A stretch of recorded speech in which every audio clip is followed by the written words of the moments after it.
काफी टाइम से अवेटेड था दिल्ली जुडिशियल सर्विसेज एग्जामिनेशन 2023 का नोटिफिकेशन, जो अब फाइनली दिल्ली हाई कोर्ट ने रिलीज कर दिया है। It is available on their official website. And आज की इस वीडियो में हमारा सिंपल जॉब यही रहेगा कि हम इस नोटिफिकेशन को आराम से डिटेल में पढ़ लें, so that we don't skip out, we don't miss out on anything important that might have been changed या कुछ नया आया हो। Hi guys, I'm Ayushi, your mentor for law-based examinations, and welcome to Law Digest. So just in case you're preparing for the Delhi Judicial Service examination, then this video is meant for you. मैं पहले भी discuss कर चुकी हूँ judiciary के prospects as a career, how well is judiciary, how to go about it. We've also analyzed the past year, the pattern of the paper.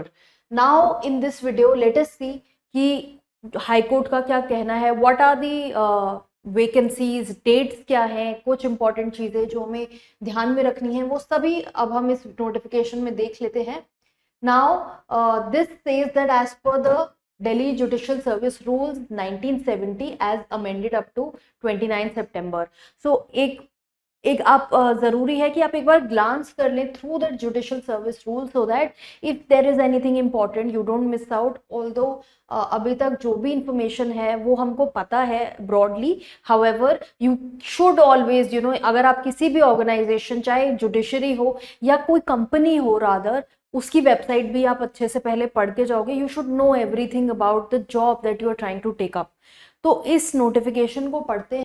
So it says High Court of Delhi because that is the body that conducts this examination. 53 vacancies आ गई हैं for this year, for the year 2023. 44 इसमें से existing है, 9 जो vacancies हैं they are anticipated. अब ये जो एग्जामिनेशन है, वी नो कि दिल्ली जुडिशियल सर्विस का एग्जामिनेशन भी प्री मेंस इंटरव्यू जिस तरह से आपका यूपीएससी का एग्जामिनेशन होता है वही सेम पैटर्न यहाँ पर फॉलो होता है। पढ़ लेते हैं। इन्होंने बोला है प्रीलिमिनरी एग्जामिनेशन जो है इट विल बी ऑब्जेक्टिव, जैसा कि वी नो एमसीक्यू बेस्ड होता है, एंड 25% नेगेटिव मार्किंग। इसके बाद you will be selected for the mains examination. Mains examination देने के बाद आप सिलेक्ट होंगे वाइवा के लिए, that is your interview. Then आपका जो प्रीलिमिनरी एग्जामिनेशन है उसकी डेट भी आ चुकी है, 10th December is the date. So just in case guys you're planning to sit for the Delhi Judiciary Examination, extremely important, 10 December तक आपको बहुत सारा सिलेबस अपना खत्म करके रखना है। आई होप अगर आप इस ईयर के लिए बैठ रहे हो एग्जामिनेशन की, आपकी तैयारी अभी तक चलती आ रही है, ऑल्दो वी सी कि मेंस जो है इंटरव्यू वो नेक्स्ट ईयर होगा and it is for 2023, so you need not worry कि वो 2024 में एग्जामिनेशन होने वाला है। सो इज इट फॉर 23, 24, ये बेसिक बहुत कॉमन सेंस की बात है। हाउएवर आई थॉट कि मैं इस चीज को क्लैरिफाई कर दूं, ये 23 की वैकेंसी के लिए नोटिफिकेशन है। जो पे बैंड है आपका वो आप यहाँ पर देख सकते हो, काफी अच्छा पे बैंड है। It is very difficult for lawyers beginning right after college to get such a pay band, and Delhi Judiciary in any case it's a prestigious job. पहले भी हम यूपीएससी जुडिशरी को कंपेयर करके भी देख चुके हैं कि जुडिशरी भी it is an equally good opportunity if you want to prepare, if you want to work with the government and government services आप ज्वाइन करना चाहते हो। एलिजिबिलिटी देख लेते हैं because that's something very very important for us to understand. Eligibility के लिए you have to be a citizen of India, then you have to be practicing as an advocate in India. Now it is not mandatory because it says or, या फिर आप वो person हो who is qualified to be admitted as an advocate under the Advocates Act. Now you are a lawyer, you very well understand how, what does this actually mean? For a person to be qualified to be an advocate, what do you need to have? You need to have an LLB degree, be it 3 year or 5 year, उसमें कोई बात नहीं है। Plus आपने AIBE का examination clear किया होना चाहिए, because that is the next step. It is not just your LLB, your AIBE examination is also a must for you to be to qualify to be admitted as an advocate. Then you should not be more than 32 years on the date of 1st January 2023. Now आगे एक बार जो ये limit है 32 years की, मैंने एक बार पहले भी डिस्कस किया था कि एलिजिबिलिटी क्राइटेरिया जो है वो स्टेट टू स्टेट वेरी करता है। अब दिल्ली में 32 इयर्स है, कहीं और आप स्टेट पे जाओगे जैसे और जो स्टेट्स हैं पंजाब वगैरह में वो 35 है। So it keeps changing, I have discuss these things earlier. Now for people who are from reserved categories, उनके लिए 5 ईयर का रिलैक्सेशन है if you are from SC ST category. Further अगर आप एक्स सर्विसमैन हो या शॉर्ट सर्विस कमीशन में हो and you have at least 5 years of military experience, then in that case also there is a relaxation. जो PWD candidates हैं उनके लिए 10 years का रिलैक्सेशन है। Then let's see further what they are trying to say. जो applications हैं वो आपकी सबमिट होंगी ऑनलाइन फॉर्मेट में ही। So it says only. So there is no offline format. It is only and only the online format, which is prescribed on the website of Delhi High Court. Now this is the official website. It's very important कि आप जब ऐसे examinations या किसी भी information के लिए you should always rely on the official links, and this is the official link for your application. अगर आप वेबसाइट पर जाके देखोगे वहां पर भी 7 नवंबर का नोटिस है, PDF है, वहां पर आपको दिख जाएगा कि उन्होंने पोर्टल डाल दिया है जहां पर आप अपनी एप्लीकेशंस के लिए अपने फॉर्म्स भर सकते हो। So you can click on that and you will be led to the portal, जहां पे अगेन आपको अपना यूजर ID पासवर्ड वगैरह जनरेट करके अपना फॉर्म फिलिंग करना है।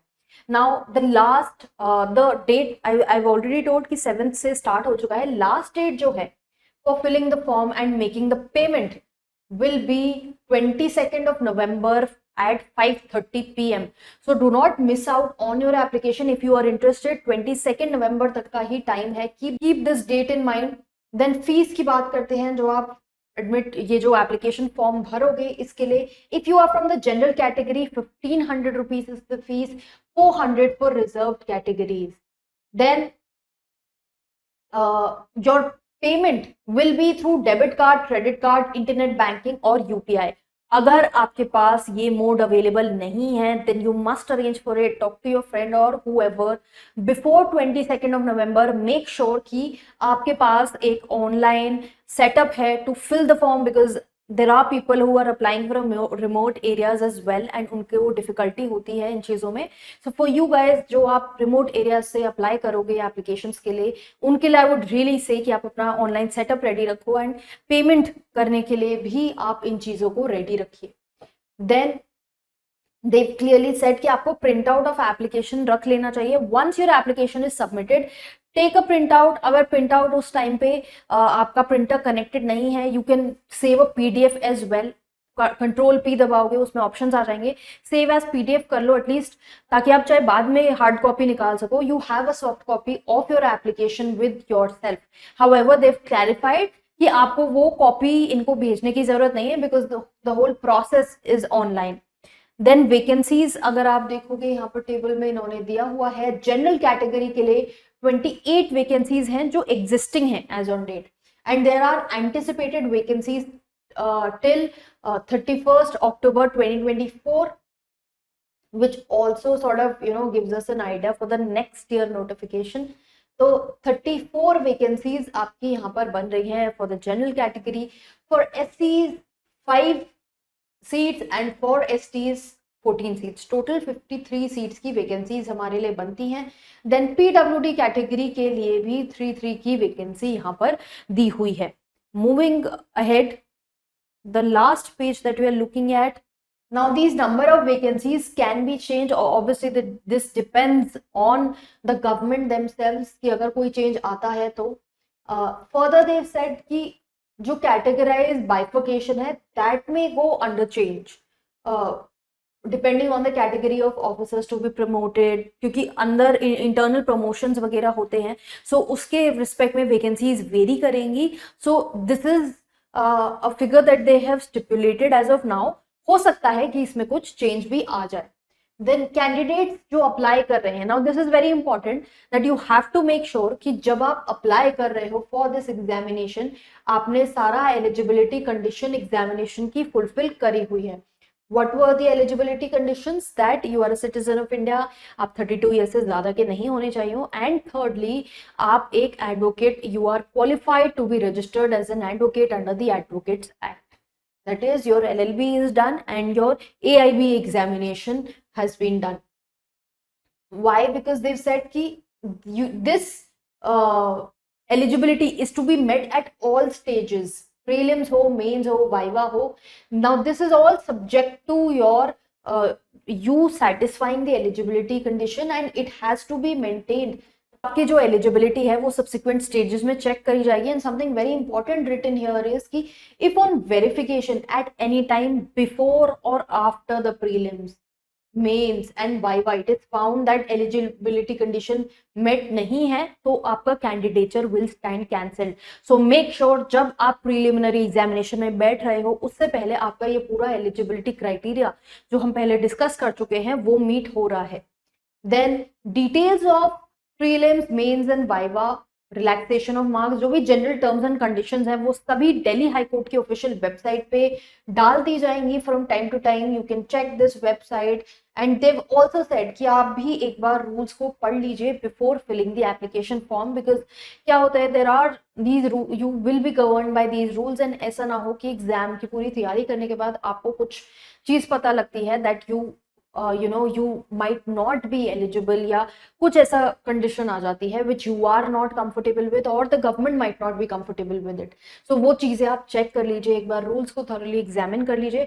एंड बिफोर दिस अगर आप हमारी जुडिशरी प्लेलिस्ट जाकर चेक करोगे, we already posted certain videos specially regarding your prelims and mains analysis. आप उसको देखो, समझो, because a lot of work has been done there for you to understand किस टाइप के क्वेश्चंस रहे हैं, what is the pattern like, what is the change in the pattern. It will give you a lot of idea if you are a new aspirant and आपको idea नहीं है.